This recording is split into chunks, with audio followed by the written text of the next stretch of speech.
also going to be on two YouTube channels as well. So, Oh, they won't?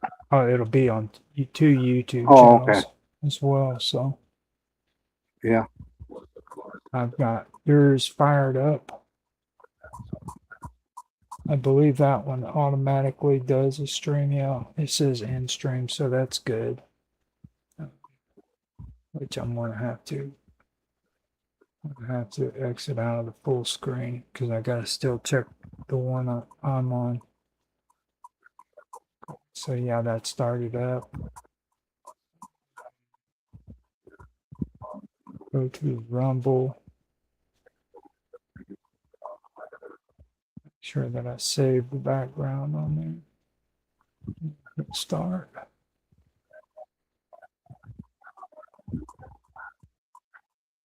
They still do the freaking thumbnail for growing together on there.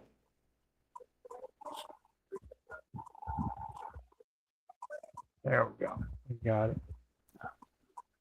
And so Rumble is up and going.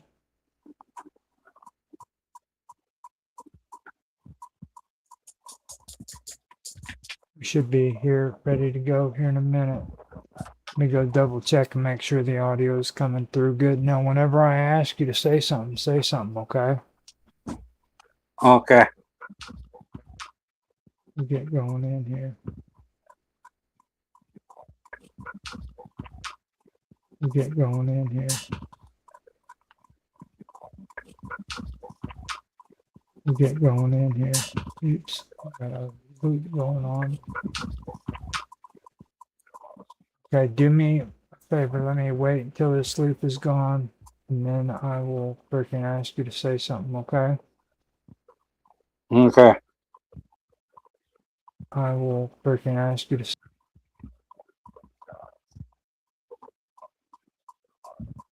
go ahead and say something real quick. Okay. Say How something, are you okay? doing, Roger? Okay. I, that, Okay, there you go. You sound good. okay, that's good. How does it register on the, what do you call it when it shows you the strength of the voice?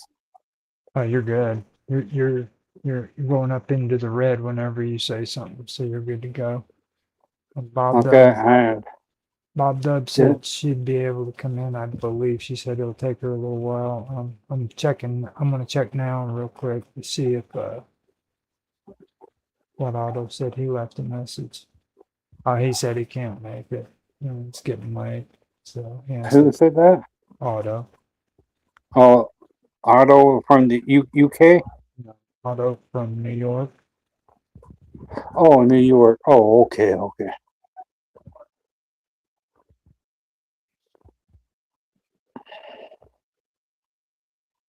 So I guess I mean here in a little bit we'll just get it started if nothing else. If we keep having any problems to switch this over to Jitsi like we usually do. Please. Yeah. Are you able to move around? Have you been able to explore? Oh, yeah, I'm able to move around. I just, you know, I just got to remember it's not too much of the line. I can move around. And I got this little box I can put it on. No, I mean like in the actual screen. Like, Oh, oh, oh. Um, I guess, I don't know. well, don't I, worry about it. Don't worry about it. okay. So, I do tap to where it keeps that from, what you call it, going like it did the last two times. mm-hmm. All right. So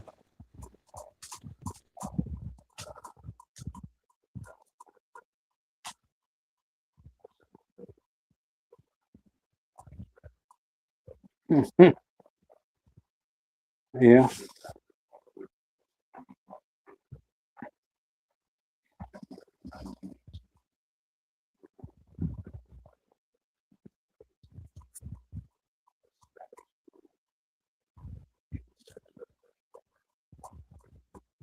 So we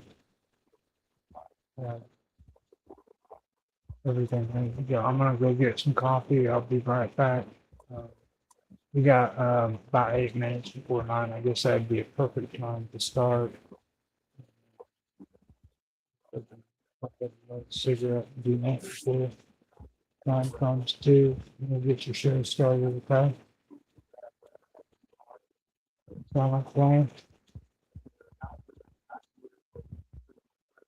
Are you there, Robert? Huh? I said, are you there? Yeah, I'm here. It's like I said, I'll start it at the top of the hour, and that's about 7 minutes from now. I'm gonna roll a cigarette, get some coffee, and then we'll do it at 9 o'clock. Okay? Okay. I thought you were probably talking to like Bob or someone. I would have responded, but I didn't hear. I didn't know. Me and you're the only ones here, man. Huh? Me and you're the only ones here.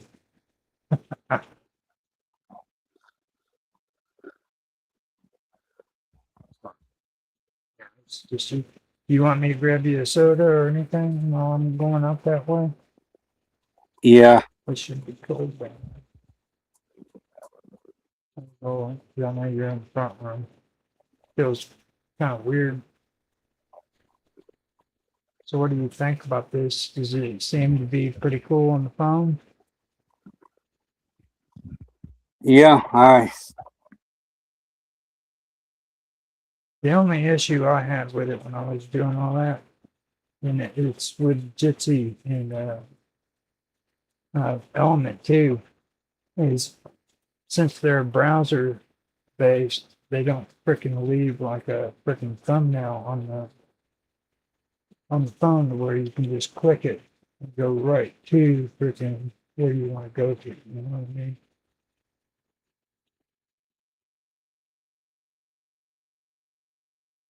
That's the one thing this means. Go ahead. I got the cigarette rolled. I'm gonna go get the coffee and soda. And I'll be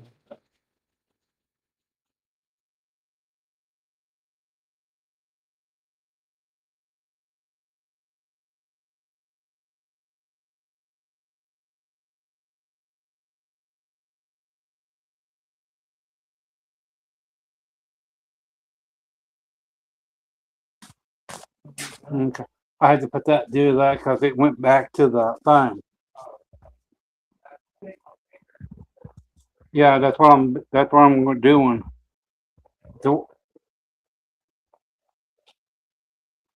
Okay, well, just let them know if they hear like a thump or whatever. Mhm.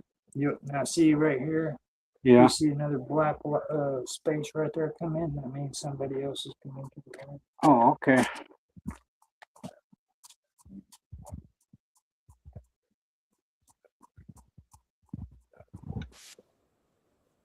Someone did.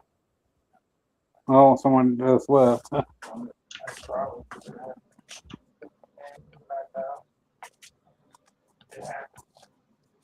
Oh. How you doing, Robert?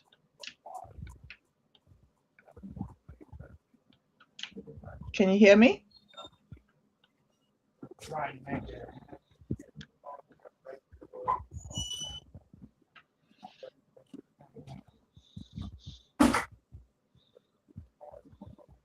Hey, can you hear me?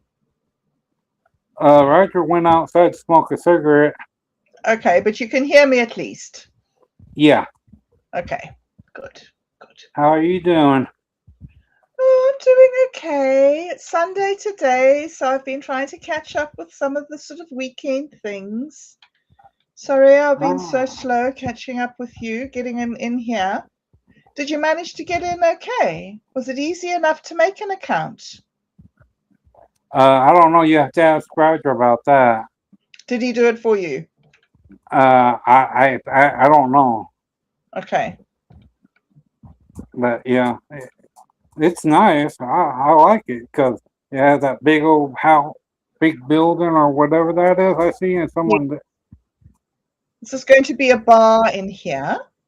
Oh, And okay. what we want to have is that you can come here and to support us. You know, if you have a podcast and you want to have your podcast, you can have like something that your watchers, your listeners can buy, like a drink or a pair of sunglasses or I don't know, fish and chips, whatever. And then when they buy it, they donate that money to you, but then it appears on their table so everybody can see that they've donated. Oh, We that's want to neat. have poker. There's going to be a Texas Hold'em poker over here, and we're going to have chess so that you can come and play chess as well. And I've forgotten the other games that we've said, but so we've got. So this is where everybody will be able to come out, hang around, hang out with each other, support their favorite shows, and then when you've ready to do your own podcast, then you would come and you would choose the portal and you would walk through your portal that goes into your podcast, into your group with your friends. Oh, that's neat. Yeah. Well, those are our plans. But we have to raise some money so that we can buy some more credits so we can do some more work because we've run out of money now. Yeah. But that's okay. Once we start getting the word out and people start subscribing, I'm sure that we'll be able to get another subscription and build some more things. We want to get it really, really good, really professional and everything. Yeah, that's no true. glitches. Yeah. But we're still learning. Well, I'm still learning. Yeah. There's a site on the internet where it's for worldwide radio stations where you get to listen to all of them. Wow. Yeah. Huh. I like that because you get to hear what's going on, plus different types of music from each of different types of countries. Yes. A little bit you learn of what you call it, the way the country, the way that they like the music. Yes. Interesting. Yeah. I Now, found you the see, site that's the sort of people that we would like to have here, that they would come and join this and make their own little project so that their people could come here and support them. So this would be like I don't know exactly. It would just be like a communication point between lots and lots of different users. And it's just fun that people can play in 3D, Lots of people can't afford games. So to have something like this where you can build your own world. Yeah. It's just a nice thing to do for people. Yeah. So what have you been doing this weekend so far? Oh, not much. Just watching the weather. We've been getting a little rain here and there, and being concerned about because they're for some strange reason, other people found out through the network of them AI machines where they're building the big buildings for them. They're buying up water rights from other towns and like where we get our water from is Rim Lake Industry. Yes. And they are going around buying that up and all that, selling the places are selling their water to water rights to them. And by doing so, then when it comes to the water, them places are going to charge whatever they want and all that, and nothing, it's going to cost even more, or however they want to do it. But Kelly was saying to me yesterday that the water thing is silly because at first, when the center starts up, It has to buy a lot of water to start it. But after that, once it's got all that water in its tanks, it just gets recycled. The water never gets dirty. It's just used for cooling. So once you've Yeah. got the water, once you've bought the water, you don't need to buy any more water. So Oh, I can't but understand what this thing about water is then. well, what they're doing is they're using it for coolant. They Yes, are. but Yeah. you don't need Well, to get rid of it. If it's coolant, it just goes well, round and round the pipes, the same water. yeah, but by the time it goes back out, it loses some of the water that went in. It gets turned No, into steam, and no, that cold water from West Frankfurt or from Rim Lake gets decreased in the thing and all that. no, I don't think it is. From what I've Uh, heard, it doesn't get decreased at all. They only buy the water once, well, and then it's the here, same water, and it just well, stays in the pipes. It doesn't yeah, decrease. yeah, but they have to what you call it, they buy up large amounts of water to keep the water going to I've the heard that's not facility true. I've heard that because it's they're just a once.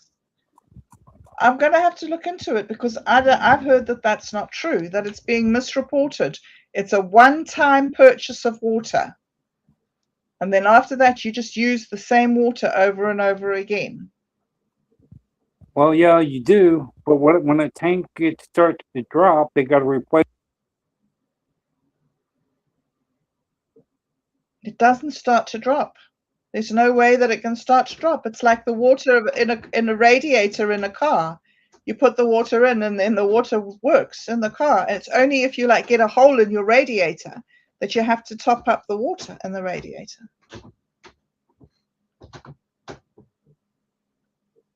Callum has a water-cooled computer here, and he never adds water to it, ever. That's the same water in the computer all the time.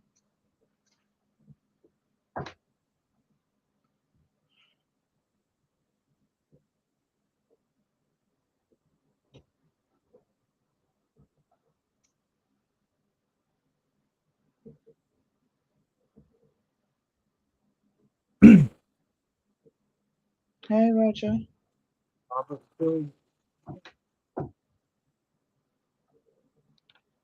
Robert was here.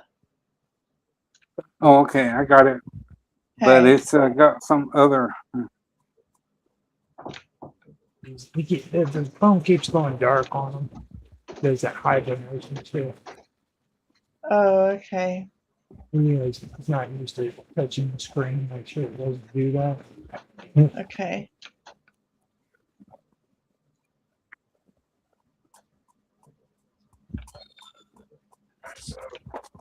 This is where I got it, but it went. This got popped up on there too. I don't know what that is. Okay, so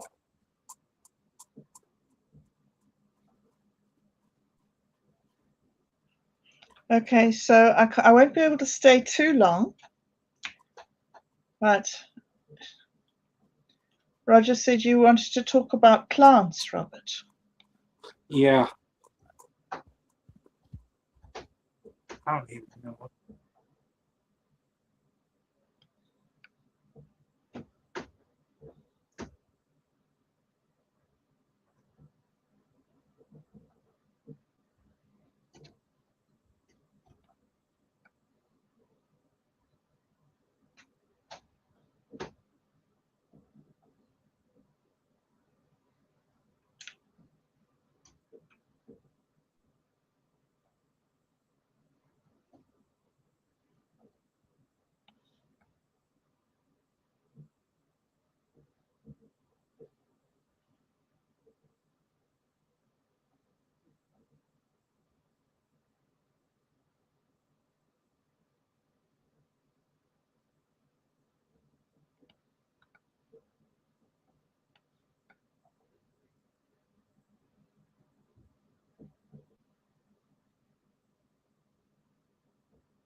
Hey, who's gone? Oh, you're back. What's happening? It's just getting too complicated for them. No, hold on, go ahead. Let's go over the Oh. settings. Let's see. Let's go. I know what I heard what you're saying. If you want to call tonight, I'm cool with it. It's just if you, this is getting too complicated.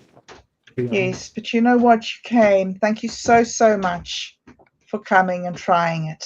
I really, really appreciate that more than anything. We tried and we've succeeded. So let's not push it. Let's go do something easier. Yep. And I can just hang out with you in Jitsi. Will you post the link? It's up on you. It went right into the yield. Jitsi. Oh, we're going to go to Ye Old. Okay. All right. Okay. I'll see you at Ye Old. Okay. Thank you. Thank you very much.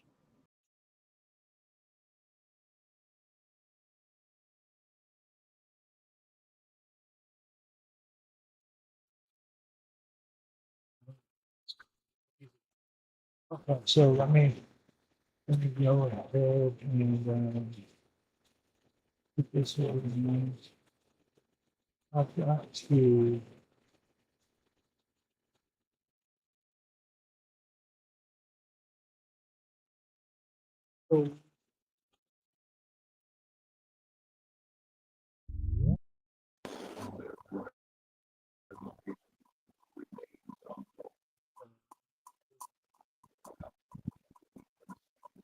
Oh, can you hear me? Robert? Yeah. You need to try to keep your hand where it doesn't go to black. Like you need to freaking make sure the thing doesn't go to hibernation and everything. Or just talk. Don't worry about it. So Bob Doug's coming in. And, I can't really hear you. then you can't hear me. Hello. Hello. Oh, okay. Robert, it's like the brain parts. Yeah, you're a bit soft, Roger. Can you hear me now? Yes, that's a little bit clearer. No. Do the whole one off. Is that better? Yes, Yeah. much better. Okay.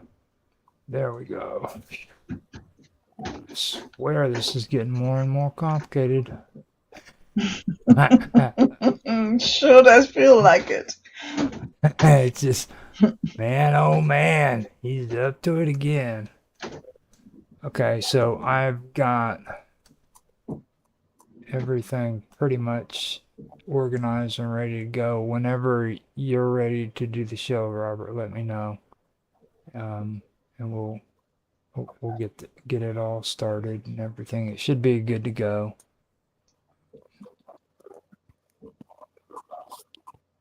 So there we go. See here, test your audio real quick. See how you sound. Can you hear me? Yeah, I can hear you. Can you hear me? Yeah, I can hear you. Otto, how can you hear me all right from where you're at? Well, That's not Otto. That's Bob. I mean, Bob. Yes, I can hear you perfectly, Robert. You're very clear and loud, so it's good. All right. Okay. So we are good to go. Let me do the countdown. Tonight, I was able to do an announcer script to help Robert out at the beginning of the show. So what I'm going to do is I'm going to announce it. I'm going to hand it over to Robert, and then Robert, you just welcome everybody and say what you have to say, and then we'll get into the first talking point. Okay? Sound good? Yeah. Okay. So here we go. 3, 2, 1, now. Hi, Good evening. people. No, it's me. I'll go Okay. first. Okay, so 3, 2, 1, now. Good evening, everyone, and welcome to the show thanks for joining us, whether you're watching live or catching the replay later. Tonight, we'll be discussing several topics that Robert has been looking forward to sharing. We'll take them one at a time, give each topic the attention it deserves before moving on to the next. If you're new to the channel, we're glad you're here, and we hope you enjoy the conversation. Now, here's my brother and tonight's host, Robert Hanson.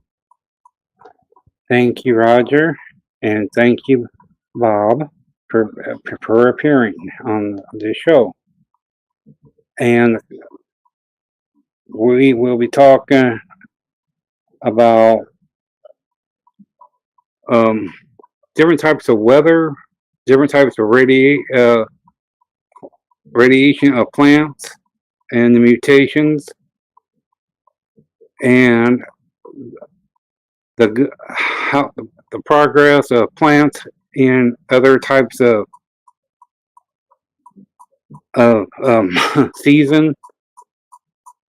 Like when you want me to read the first topic for you? Yeah, like the bacteria, like what different types of bacteria and that.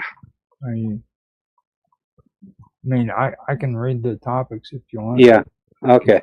Get it going and stuff. So let me see where I put them things. I had them right here. There we go. Sorry about that. Okay.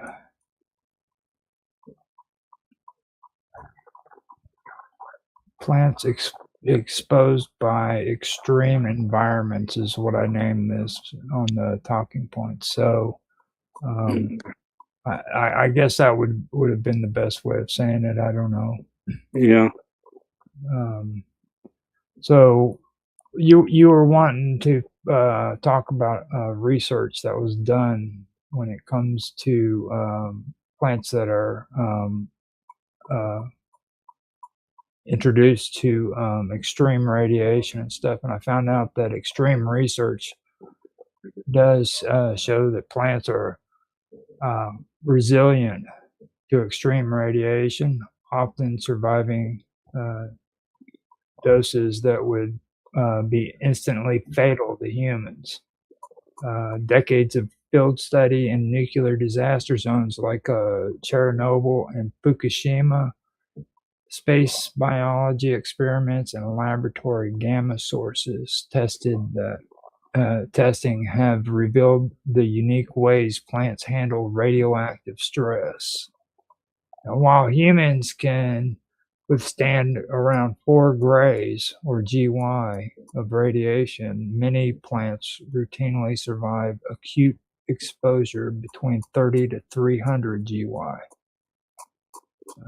Now, they had a key research findings in radiation effects, and that was the red forest phenomena, which is high acute exposure. Immediately following the 1986 Chernobyl disaster, the high-dose acute radiation killed the surrounding Scott pine trees. Their needles turned to ginger brown color, giving birth to the name red forest. And this established that conifers and gymnosperms are among the most radiation-sensitive plants. Then they had the morphological abnormalities, with plants growing in high contaminated areas often exhibiting altered development. Scientists have documented leaves with strange asymmetrical shapes, stunted stem growth, and a significant reduction in the size and weight of seeds and fruits, such as soybeans. I guess that would be a good place to start you off, wouldn't it? Yeah. Like with soybean, like what the do they consider like what you call it, the material for the oil, you know, the plant, how the plant keeps moist and all that, absorbed up nourishment from the soil, and how the bacteria breaks materials down to absorb it into the plant. Well, they said create that more- high radiation exposure damages parental DNA. It says researchers of wild carrots around Chernobyl demonstrated that seeds harvested from the high radiation zone suffered severe delays in germination and lower overall viability. Chronic multi-generational exposure heavily targets plant reproduction rather than immediate survival. So, does it say like when one season goes over, when it gets cold, does it what you call it, weakens or increases the chance of better growth for next year when it goes through the seasons? I didn't find anything that has anything to do with that whatsoever. Okay. But I do think that it does happen that over time, with the radiation content gets less. So it does get released, and then you go back to lower levels of radiation. So I don't know if that's related to the actual seasons or if it's just the decay of radiation over time. That would be interesting to look at, to see whether heat and cold affected the rate of loss of contamination. No, I did find something out that was interesting when it came to that, though. It was called excuse me on the way I pronounce this stuff, but it's phytoremediation. The hyperaccumulators is what it basically is, and it says some plants act as biological vacuums, like sunflowers. They were deployed at Chernobyl because they naturally absorb radioactive isotopes like cesium-137 and strontium-90. Good heavens. Now, because these isotopes mimic essential nutrients like potassium and calcium, the sunflowers suck them from the soil and water and lock them into their own biomass without dying. So it can absorb the radiation from the soil and turn it by breaking it down. No, it just traps it within its biomass, and it doesn't die from it. It just sucks it in there and keeps it. Oh, okay. Okay. That's kind of interesting. Yeah. Where does the radiation go once there's been like a big thing like Chernobyl? Does the radiation go into the air, or does it go into, like when you say the soil, what part of the soil? Surely not the soil grains.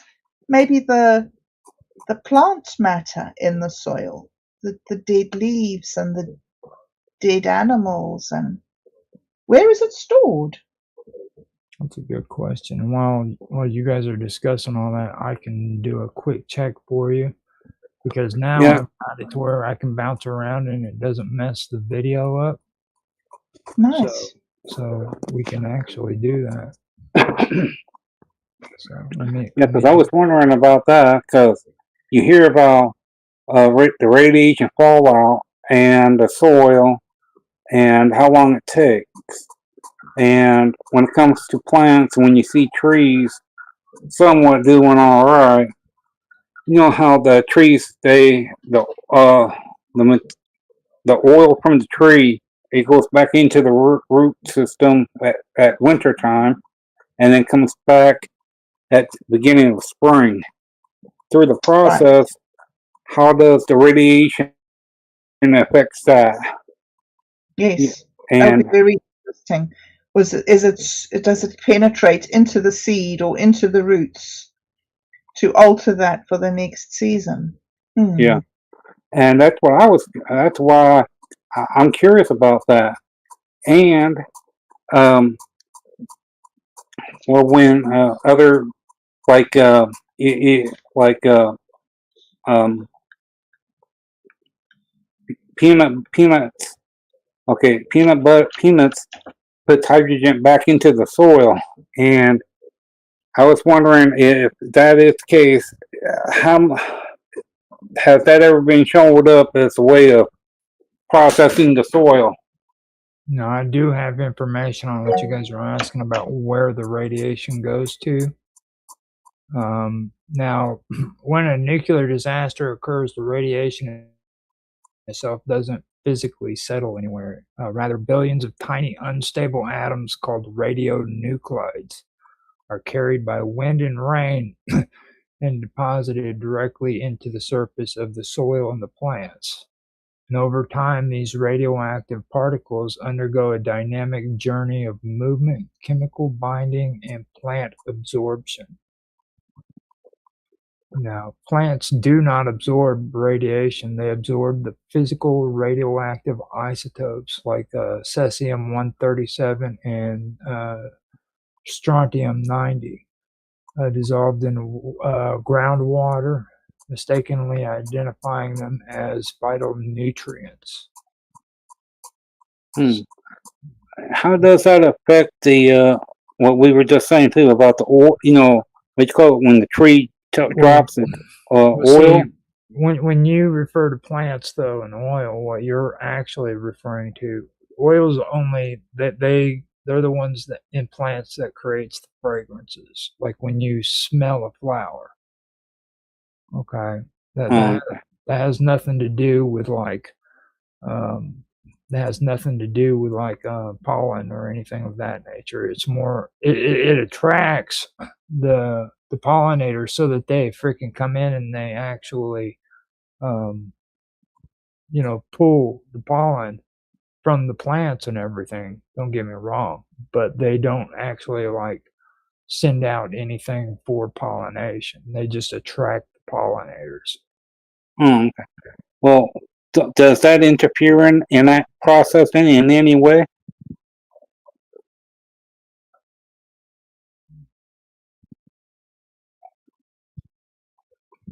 Interfere with what, Robert? I didn't understand your The question. pollination, when the radiation goes with the pollen, I mean Yeah. the oils and that, does it mess with the where it sends out that odor to the honeybees? It's ready to be harvested. Does it mess with that in any form or fashion? Decreases the value, the odor, or what does it do? Well, right here, it's What interesting. does radiation do? It's very interesting right here because like it talks about the chemical imposters where cesium-137 it's shares like an almost identical chemical structure with potassium, which flowers need for photosynthesis. Now, strontium-90 mimics calcium, which plants use to build like cell walls. And when a flower drinks groundwater, its roots can't tell the difference, and they suck in the radiation atoms right up into its system. But the weird thing is like once inside the plant, vascular action pushes the radiation isotopes upward in flowers like sunflowers. The contaminants bypass the roots and get locked heavily into the stems and leaves. And that's the biomass. Now, the thing that's really interesting here is it's saying many flowers process biological barriers that actively restrict these toxins, the toxic isotopes, from entering the seeds or flower heads to protect the next generation. However, if the plant dies naturally, it rots it rots on the ground, releasing the radioactive particles back into the topsoil in a continuous loop. That's Okay. interesting. That So the is, seed is protected. What you're saying, I think, is Mhm. that there's a biological process where the radioactive stuff doesn't go into the next generation. But the rotting of the parent plant, okay, so it would only be seeds that were taken and carried to a new location that would grow up healthy. Is that right? That's what it seems like to me. Okay, interesting. And what you call that? Methane. Well, in the car, Yes, oxygen and methane. You know how trees absorbs that up. methane. Trees Does, absorb methane. does it affect that less of it, or brings it to where the tree don't produce as much, or well, what would be the case of that? Well, what I found out from this is it says that when scientists use flowers for cleanup, they must harvest the green plants before they drop seeds, because the radioactive plants are then incinerated under extreme containment for safety process into the glassy solid called vitrified waste for deep burial. Goodness gracious me. No, hold up, I got that wrong. That last part is then incinerated under extreme containment, or they're safely processed into a glassy solid called vitrified waste, and that's for deep burial. Like what would happen when you take peanut seeds and you grow them in the soil? You hear about how it pulls to put hydrogen, oxygen back into the soil. Would that still work on that situation? I don't know. I mean, like now you're talking about peanuts and shit. Well, I was referring to about the thing about how it works with the soil, like it brings. Do you know if peanuts actually do anything when it comes to radiation, or are you just kind of like? Well, I don't know if the decrease or however peanut was what happens to peanuts. I don't know. I thought either way.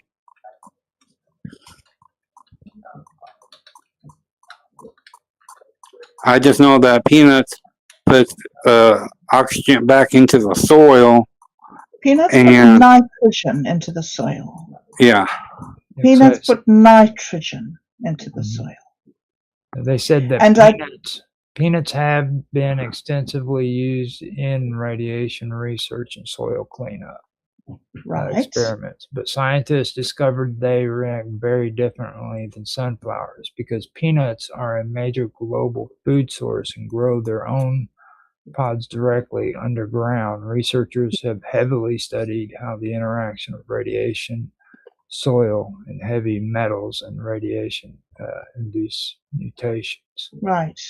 So they're trying to see if the process by which the peanuts put nitrogen into the soil can be used somehow to clean the soil. Is that what the gist of the research is? Yeah, apparently that they were using it with Fukushima. They did the Fukushima nuclear research. That's peanuts versus cesium. Cesium. And following the Fukushima nuclear accident, Japanese agricultural scientists conducted a comparative study on radioactive cesium transfer in peanuts and soybeans.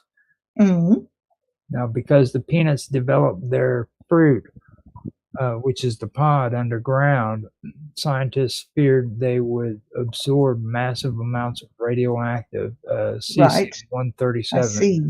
Oh, I see. Okay. directly through the shell. Mm. Now, surprisingly, the research proved that the peanuts are highly resistant to absorbing radiocesium.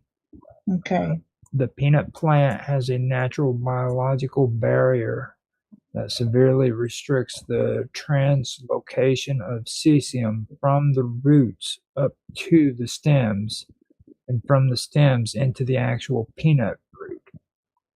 So Good the heavens. mhm. so the So, the yeah. study concluded that peanuts accumulate significantly less radiation cesium than their seeds than soybeans grown in the exact same radioactive soil. Applying potassium to the soil further blocked the peanut from taking in the radiation. So Gosh.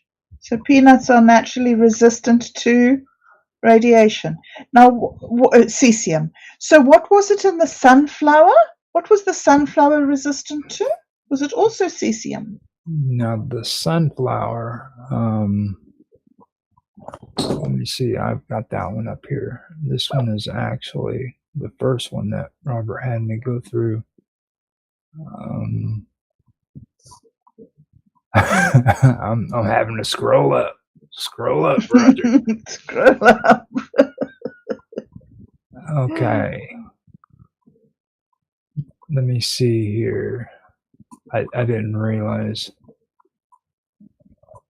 how far I'd scrolled up. Now it says here that the chemical imposter. I believe that was the one where. Okay. It says when nuclear disaster occurs, the radiation itself doesn't physically settle anywhere. Rather, no, that's that's after that, I believe. Yeah, it was around there. With all them plants, the bacteria, you know how they say you Yeah, gotta switch up the. you're asking too much questions. You're just I'm still trying to answer one of the Oh, okay. questions Sorry. you said. Yeah. Sorry about that. You're like already into asking another question and stuff. Yeah, the sunflower.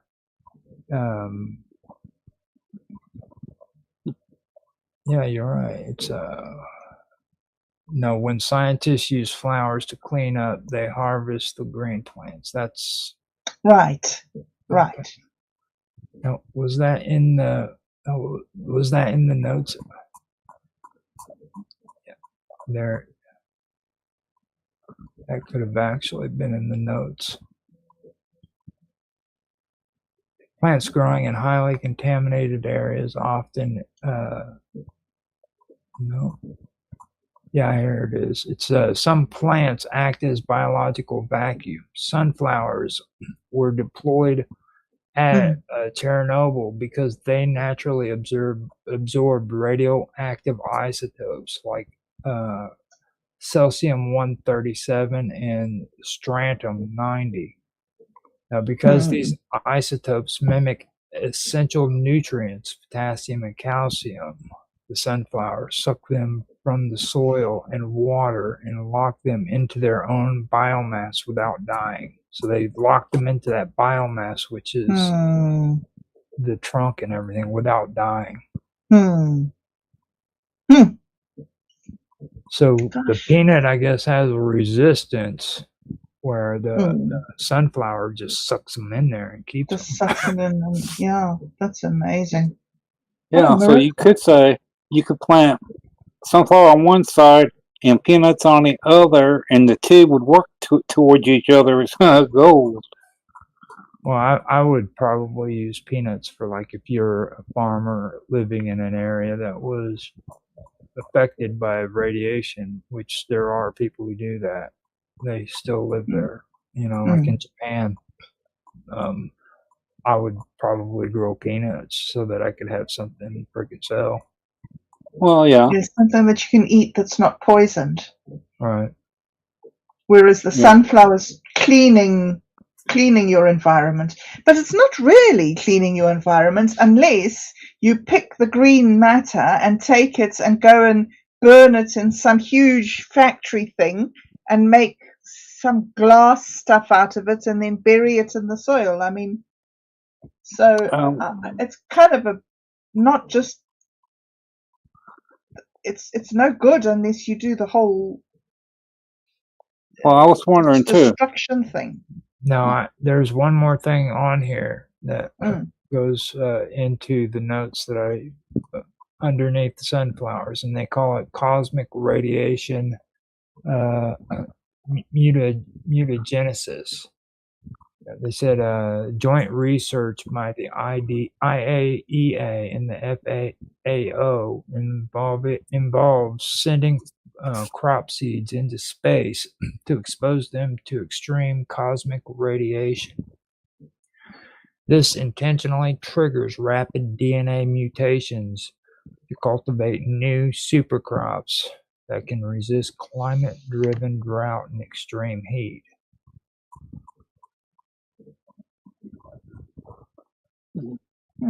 So I figured I'd throw that out there too. Mm. What about like the garden that's growing up high up in the mountains? You know that the heat or radiation or however they say. Well, No, It's the a food. different type of radiation altogether. Yeah, and you and know that.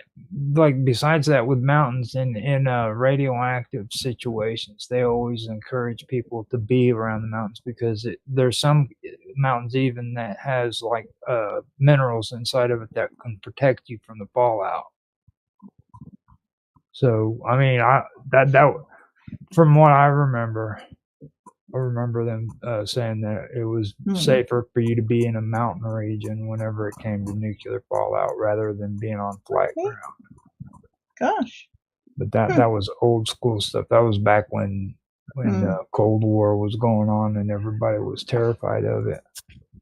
But I think that there's two different types of radiation that we're talking about here. There's radiation, which is the transmission of heat and light from the sun to Earth. And then there's radiation that comes from radioactive material. Mm-hmm. And it's very confusing because we're using the same word for two different things. Right. You do get what the geographers call radiation of different levels, which means that up high in the mountains, because the air is thinner, more rays from the sun can penetrate. And so you can actually get more of the sun's radiation to Earth at the upper levels of the atmosphere. That's what I was referring to. Yes.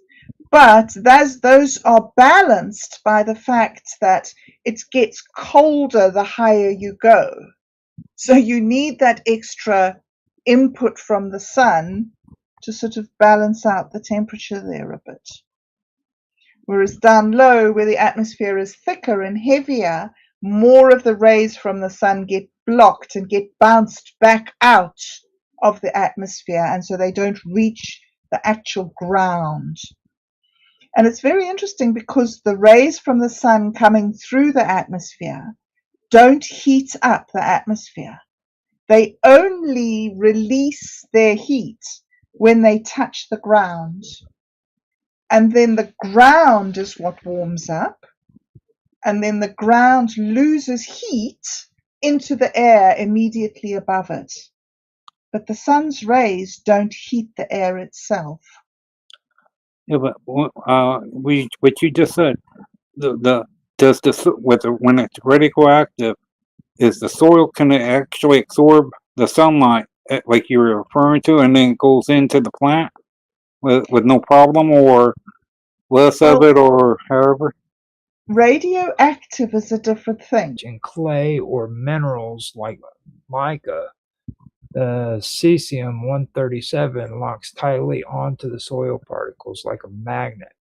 this binding action actually keeps the radiation from wasting away into rivers or washing away into rivers, but it makes it harder for plants to pull out.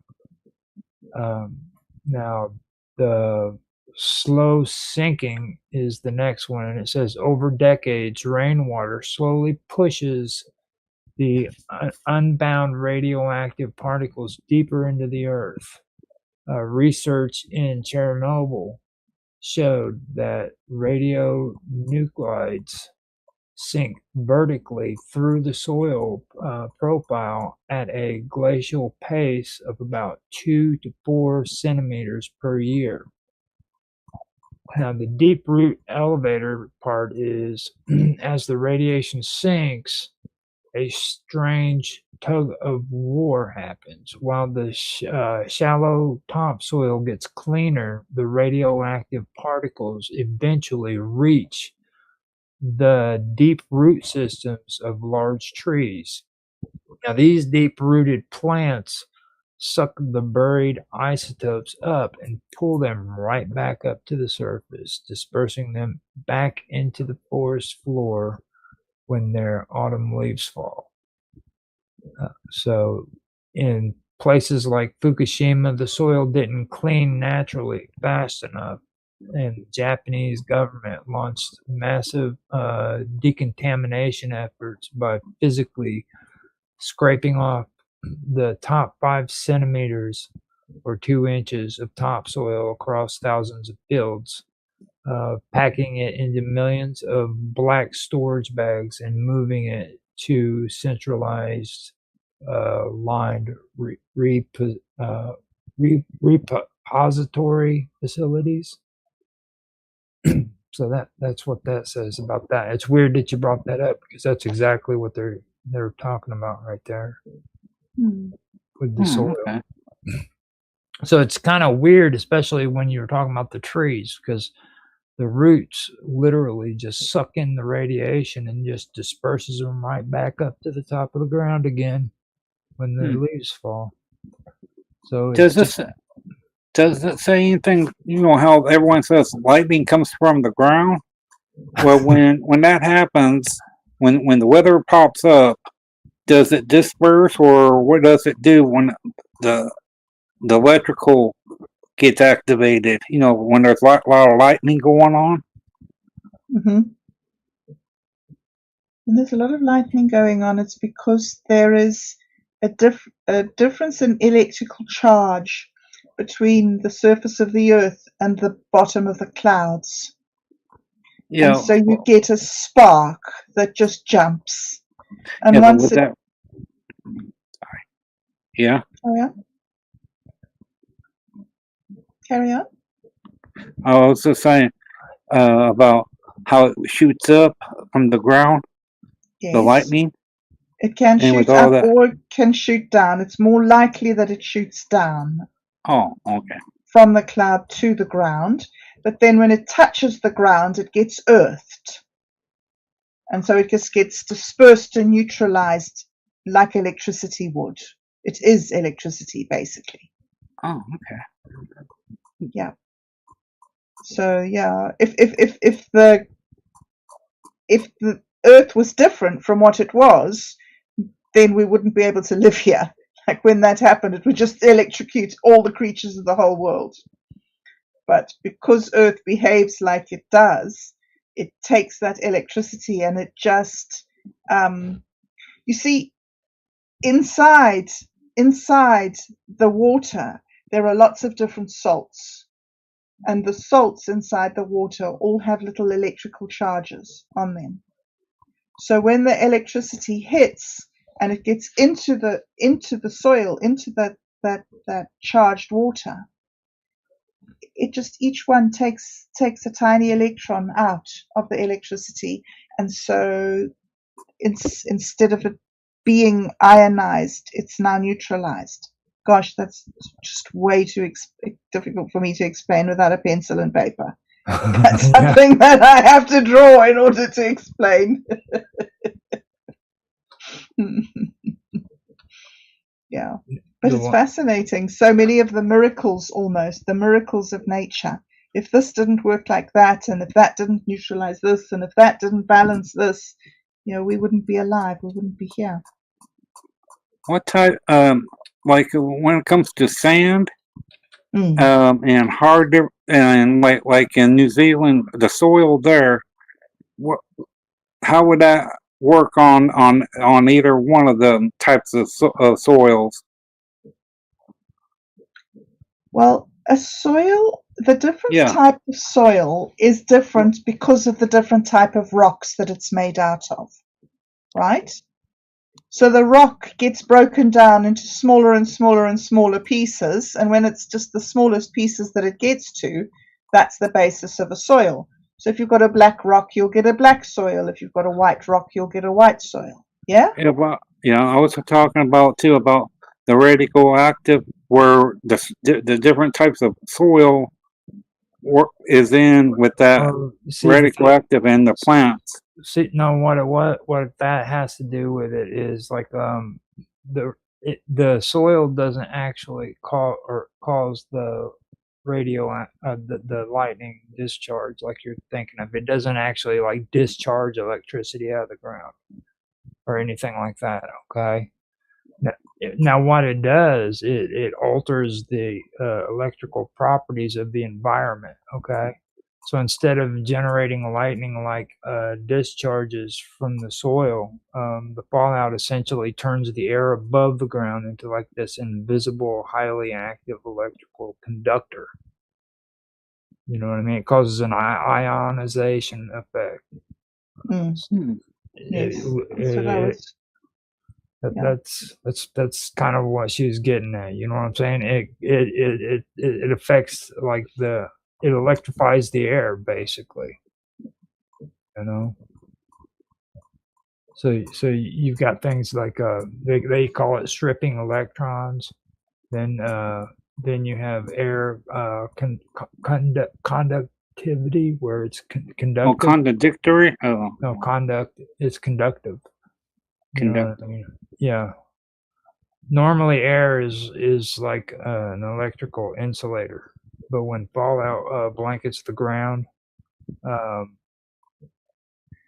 relentless creation of these ions dramatically increase the electrical conductiveness of the surrounding air.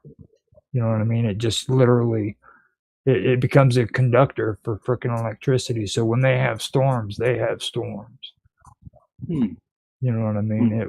It's like a conductor. Like if you use copper with heat, or you use copper with freaking electricity. Imagine that. Yeah. But this is intensified. You know. Okay. You're basically messing with the Earth's global electric circuit. If you can imagine that, like, imagine the Earth having like an electric circuit, which it Yeah. does, Well, actually, but what would happen like well, well, let me go on to the next okay. topic. So, why do plants survive radiation better than animals? Okay, that's what was one of the things that we were discussing. Okay, and the reason why animals or plants survive radiation better than what animals do is because animals possess like internal organs that are really complex. And if a critical organ is riddled with radiation-induced tumors, the animal dies. Well, plants have a completely different blueprint that shields them from these biological failures. Okay. Researchers conducted in the Ukraine, the Chernobyl exclusion zone, showed that in northern Ukraine, what it was. Here, let me go ahead and just read it. Now, the Chernobyl exclusion zone, which is CEZ, in northern Ukraine is the world's premier open-air laboratory for studying chronic multi-generational radiation on flora. Decades of research in Ukraine and international science and international scientists have revealed fascinating insights into plant genetics and adaptation. The foundational study published in PubMed tracked Arabidopsis thaliana in tobacco plants grown directly into radioactive contaminated Ukrainian soil. Scientists discovered a direct dose-dependent increase in homologous recombination, a DNA repair mechanism. Now, the plants actively and rapidly rearrange their own DNA strands to overwrite and fix the breaks caused by chronic low-dose radiation. Now, then you have the flaxseed proteasome adaptation. In a landmark experiment, scientists grew flax crops in the heavily contaminated soil near Chernobyl power plant and compared them to flax grown in clean soil. They analyzed the seed's proteome, the specific protein produced in the Chernobyl flax seeds had adjusted their internal chemistry, producing significantly higher levels of proteins responsible for heavy metal detoxification and cellular signaling. Essentially, the plants learn to treat the radioactive environment like a toxic heavy metal stress, successfully generating viable seeds. And then it goes into the red forest succession, which I was talking about before. And it says, immediately after the 1986 disaster, the active radiation killed the highly sensitive Scots pines. However, decades later, researchers documented a dramatic ecological shift. Devoid of human activity, the area naturally transitioned into a blooming birch and aspen forests. These deciduous trees are inherently more radiation resistant and have thoroughly reclaimed the exclusive zone. So that's the second. So does a plant has like minerals and acids within a plant, doesn't it? No, I actually did that research for you on Earth and on our show for Earth, and they have no antacids at all. Like I don't even know. That's not. It's not even a part of their chemistry, man. Oh, okay. Well, how do they break stuff down? Break what down? They don't break stuff down, Robert. What do you mean break stuff down? Like you do understand how freaking plants do things, right, Robert? Like they don't digest food.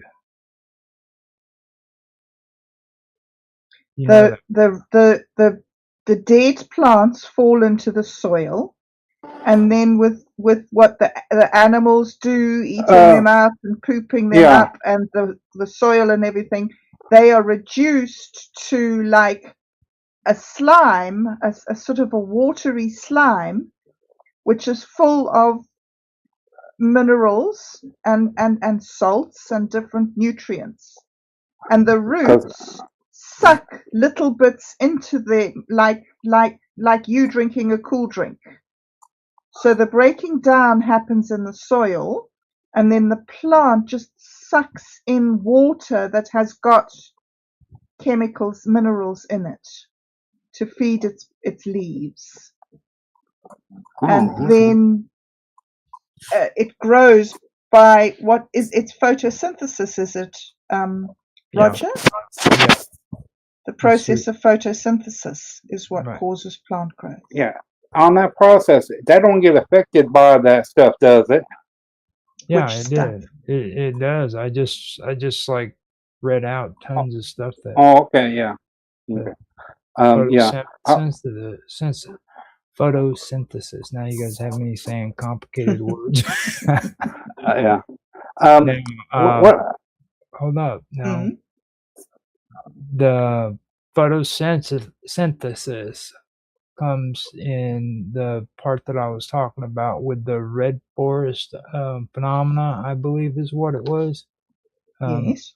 Yeah, scientists have documented leaves with strange asymmetric shapes, stunted stem growth, and significant reduction in size and weight of the seeds and fruits, such as soy. Okay, soybeans. That's not it. Yeah, that's But such as soybeans. mhm, It's just one example. right. But it doesn't mention anything about the photosynthesis. Oh, photosynthesis. Yeah. Now it could be in the phytoremediation part. Some plants act as like biological vacuums. No, that's for the sunflowers. That's right. That's right. The way that they sort of almost seem to have empty storage space to put the toxins in the soil. Mm-hmm. How does that work about with vines? With what? With Vines. Yeah, you know, like grapevines. Could work Watermelon exactly vines? the same with any other plant. There's just one process. All plants do the same things. Right. It would be okay. interesting to see. I don't think that they found anything in vines. The only one they mentioned that they found it in was sunflowers. So I'm guessing that sunflowers is the only plant that knows how to. I was wondering about like how long it grows. You know, the vines do. How long? Do you mean how many years they stay alive? Well, yeah. How long and yeah. Or the length. Are you talking about like the length? Yeah, the length and how wide they get. You know, feet? this.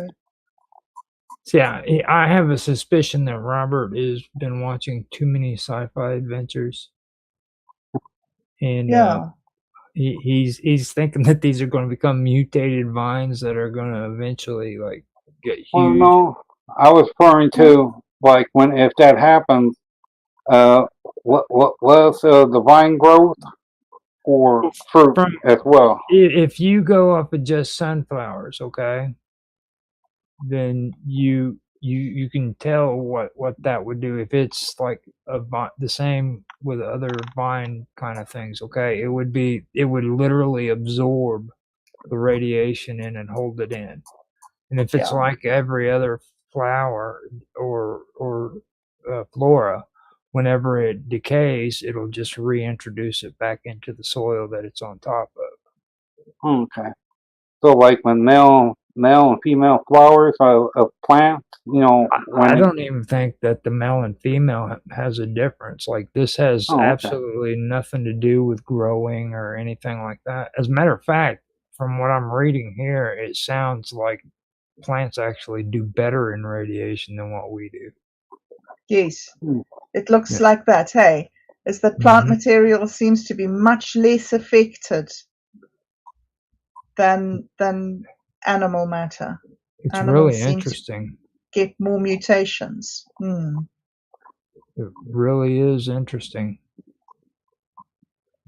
This is actually turned into a pretty good topic, but did they ever like what happened in remember on that movie where them guys works in Arizona chopping the forest down, and when they were heading back home, they see a bright light in the woods, and that guy hops out of the truck. Well, hold on. We don't need to be going there. Let me go ahead and get on to the second one because now research in Japan, Fukushima Daiichi site. Okay, Following the 2011 nuclear accident in Japan, scientists utilized lessons learned from Ukraine to study a younger radioactive zone. Okay. Now, they found that trees exposed to elevated dose rates in the Fukushima exclusion zone showed a clear increase in morphological mutations, such as whorl abnormalities, strange branches, or strange branch splitting shapes. Now, however, much like Chernobyl, the overall survival rate remained remarkably high. Now, microbial mats in radioactive pools. Investigations inside the core structure of the Fukushima reactors discovered that life thrives even in highly radioactive wastewater. Extraordinary. Dense, slimy microbial mats, biofilms formed by ordinary marine bacteria, which is Lemnobacter and Breber habdus, have populated the water. Now, the dense matrix of the biofilm acts as a shared physical shield, protecting the bacteria from severe radiation while they feed on the inorganic metals of the damaged reactor infrastructure. So that's all I got to read. I know you were interested in that, Up, so I'm sorry about that. No, it's fascinating. It's That is really interesting. I can see, looking at the sort of technical, scientific side of it, I can see where some of these bizarre stories come from. It's like you can imagine, well, what would happen if you got radioactive slime and put it... Yeah. Sorry, I'm just remembering what it was like to be 12. What would you do with radioactive slime? Okay, Robert, what do you think about that? Oh, yeah, that's what I was wondering, because like what happened in Arizona when that guy did an investigation in the woods area, how one side of the tree, the materials were doing better than the other side, and the tree, and only thing is the top of the tree that got singed, but one side was growing better than the other. And that's what I was wondering, like what you call the sap from the tree. If the sap does the sap from the tree absorbs it as well and then goes back into the winter time? Does it go back, and if so, how long does it last in the sap?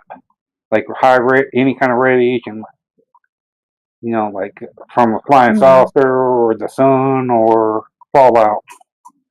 That's very interesting, and I actually that kind of goes into the next part of the talking points. Oh, okay. Which is the space biology, and that's the cosmic radiation in Mars missions that's coming up. Okay. Now to prepare for like multi-year voyages to Mars or long-term habitats on the moon, space agencies must figure out how to shield crops from unfiltered cosmic rays and solar particle events. Simulated deep space testing at facilities like NASA Space Radiation Laboratories. Researchers bombard crop plants with heavy ions like iron or silicon to mimic deep space radiation. And they found that while high doses can stunt root growth, certain variants of microgreens, dwarf tomatoes, and romaine lettuce maintain their naturally integrity and can still provide vital fresh food for astronauts. Good heavens. Please read that again. they found that Yeah. while high doses can stunt root growth, certain variants of microgreens, dwarf tomatoes, and red romaine lettuce maintain their nutritional integrity and can still provide Good vital fresh food heavens. for astronauts. That's amazing. So we're going to be able to grow lettuce and microgreens in space, Mm-hmm. in gardens. They also have the space seeds Ooh, breeding tell program. me. Yeah. The International Atom Energy Agency and the Food Agriculture Organization routinely send crop seeds into Earth's orbit. Yeah. By intentionally exposing the seeds to cosmic radiation, they induce random, rapid genetic mutations. Now, when these seeds are brought back to Earth, scientists select the mutations that accidentally made the plants tougher, Right. using them to breed brand new agricultural strains capable of surviving climate-driven droughts. So, significant research has been conducted on how plants have been exposed to radiation. And that is pretty much what I pulled up on that. So I hand it back over to you, Mr. Hanson. Where you at, Robert? Robert? I think he lost his phone privileges. He's his mind's blown. He just can't believe it. He's speechless. Let me go find out if he is all right. He's over in the front room, so I will check real quick and I'll be right back. Yeah, sure.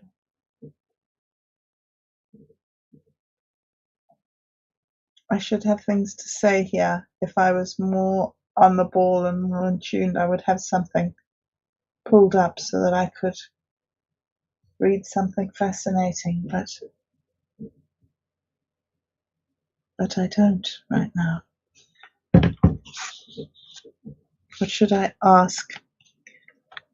What foods are the astronauts going to take with them to Mars?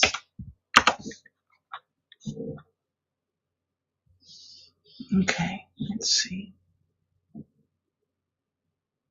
It's checking what's actually planned. There you go. It's back. Hey, are you back? Yeah. Okay. So I'm looking up what food the astronauts are going to take with them to Mars. It says that nothing has been, that there's no crude Mars food manifest that's been finalized yet. So they're still doing testing. There's no final Mars menu yet. NASA is still working out how to feed a crew for a journey and surface stay that lasts years. In 2026, it is running the Mars to Table Challenge to design Mars food systems and meal plans. The astronauts will probably eat a combination of food carried from Earth and fresh foods grown on Mars. Lettuce, kale, mustard greens, radishes, tomatoes and peppers, herbs, and strawberries.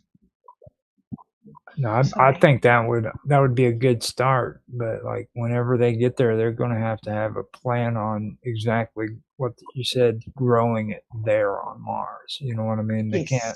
They can't be doing this transporting back and forth. No. Yeah, they're talking about what you call it, their own type of bacteria for Mars, because the gravity of Mars is different and all that, and they would have to come up with a whole different other way of growing anything there. Okay. Well, so, I think that's why it's so important that we make a moon base, and we don't go to Mars. Like, why would we go to the second furthest one when we haven't even figured out how to go to the first closest one? Don't you think that a moon base is a much more sensible option to go and test out how to build greenhouses, how to make soil? Because you don't have any soil on the moon, do you? No. I'm kind of mad with NASA and Oh, why? and all that, and because of the failed promises. So I get frustrated with it because I'm a 53-year-old man who was always interested in space when it comes to that, and like. And from the time when I was born until now, they were talking about all of these Apollo missions that they did back in the day that were supposed to be successful. And now after 1985, whenever the shuttle exploded, they kind of like cowered out and went backwards. Where instead of it being about exploration, they're terrified. And it was like JFK said, okay, we don't do these things because they're easy. We do them because they're hard. Now, if when it comes to like when it comes to exploration, we're supposed to do it because it's hard and because it is a challenge. And we're, I mean, it would be really easy to kind of escape into our technology and pretend like we don't have to do these things, but like when we become stagnant, we die not only as a civilization but as a race. You know what I mean? We will literally die if we don't explore because that's in our nature. And I think that's the scary point about today's world is people don't want to explore. Well, I think it's just so sad that we've got the whole oceans full of life, full of fascinating things, full of those underwater volcanoes where they grow shrimps in the boiling hot water. I mean, there's fascinating things, but we want to go to stupid space where there's nothing. Well, it's just that too. It's that too, and then like how we always talk about the underworld, all of the caves and how under the ground, man. We could be exploring freaking under the earth too. We know very little about our own planet, our own place. Yeah, exactly. I mean, we've discovered everything on the surface. Supposedly, I still kind of want to, I don't believe that 100% because there's land up in the Rocky Mountains where no humans ever touched it. Sure. And I'm pretty sure that that's the same way in China. You know what I mean? Sure. And Mongolia Absolutely. too, especially. Yeah. So people saying that all of the Earth has been explored, I don't buy into that. There's other things that we could be exploring that's right here in our own backyard too. So absolutely. So well, the thing is, it is what it is. People do the things they want to do, and that doesn't really always line up with what's logical or sensible. What we've got at the moment is a whole lot of people who are interested in flying rockets, not in submarines. So we just have to accept that. That's where the rich people are playing. That reminds me. Now, Robert, you do have like a second part that we're not even close, or we're just now getting to. Now, do you want to postpone on this extreme cold weather part and do it in another episode? How many parts are there? For me. There's two. We've finished off the radiation. Now, the extreme cold weather is we haven't even gotten into that. So you want to hold off and do that at another time, you guys? Yes, please. Yeah, if it's all right with Bob, yeah. Yes. It'd be really cool to do another one of these, and yeah. Yeah, but unfortunately I do have a bit of work that I need to get done. I've got to learn how to put the Dude Where's My Wallet episodes up on a stream. Now, Quantum wants a live 24/7 stream, just looping Dude, Where's My Wallet episodes. there you go. I'm planning on maybe doing that again, but I'm going to tell you right now, that is very intense. I did not realize how much that takes up on the computer. Like, I did, I made it to 2-3 months on my computer, and it was causing some major issues. Yes. So, I mean, I had to really be careful about when, sometimes let it stop and give it a break. You know what I mean? Yes. So, Yes, I've noticed that too when I did it before, is that it seems to cut out after 8 hours. I'm lucky because I've got an old gaming computer. mhm, Callum's bought me a new battery, not computer, laptop. mhm. It's an old Asus laptop that I used to use for World of Warcraft. So it's just sitting here. So I don't need to use my own computer to stream.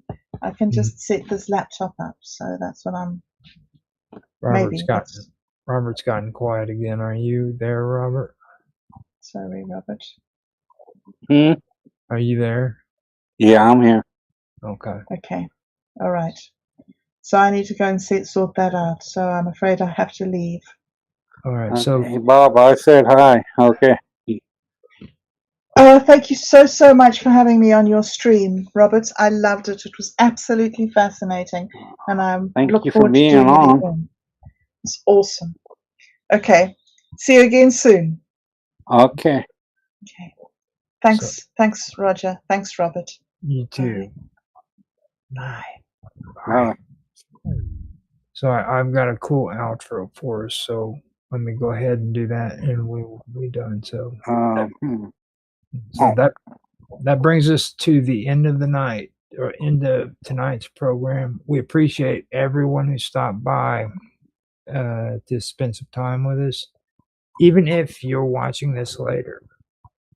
Thank you for taking the time to join the conversation. If you enjoyed tonight's conversation or discussion, we'd appreciate your support by following the channel and sharing the stream with someone who might find it interesting. We'll be back with more conversations and new topics soon.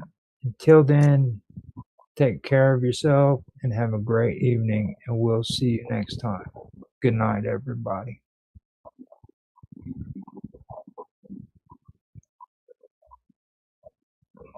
There you go. What do you think? You like that?